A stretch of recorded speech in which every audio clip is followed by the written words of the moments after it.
afraid.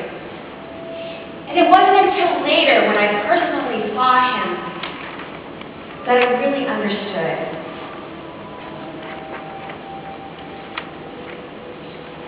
Jesus, his first triumph in me was forgiving me.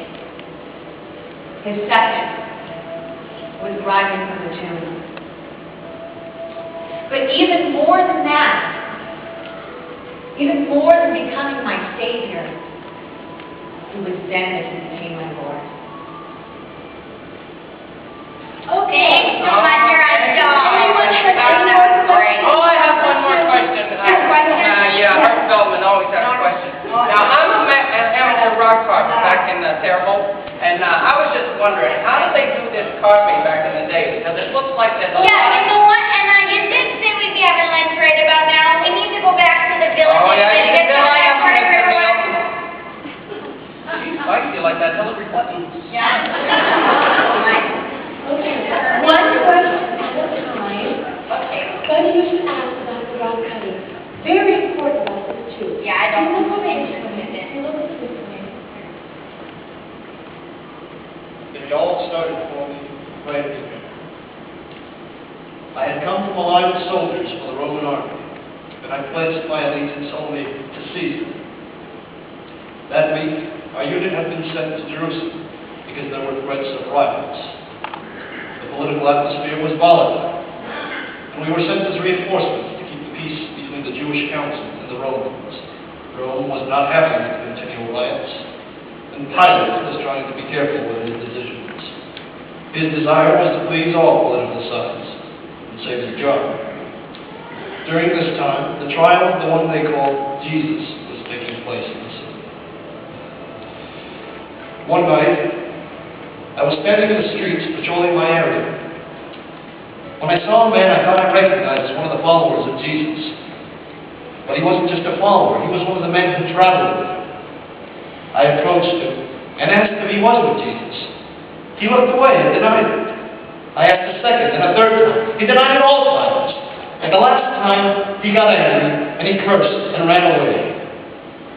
I figured this man Jesus wasn't worth following, or his followers were cowards. I knew I would give my life for Caesar.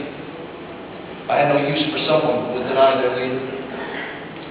Soon after, Jesus was condemned to be crucified.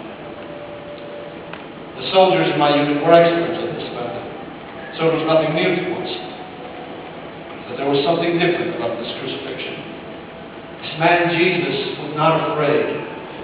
He endured the worst the soldiers could do to him. Most men would have died hours earlier, but not him. Before he died, there was a peace, and almost a sense of accomplishment of what he had done. He gave himself up to God, and it was all over. That night, one of my men became ill, and I had to take his place guarding the tomb. There were two of us, but I know what I saw with my own eyes. Although we had fallen asleep, we woke up in time to see what had happened. There was shaking and a bright light, and it was as if the hand from heaven came down and rolled the stone from the tomb. We were terrified, but I know I saw him look out of the tomb. He looked at me with eyes that I will never forget. Although I knew in my heart what had happened, we were told to deny what we had seen. I secretly spent years following the teachings of Jesus. Later on, I saw the man who had denied him. His name was Peter. And after the resurrection, his life was changed, as mine was. Although my life was placed in danger many times as I followed Jesus, I serve him now.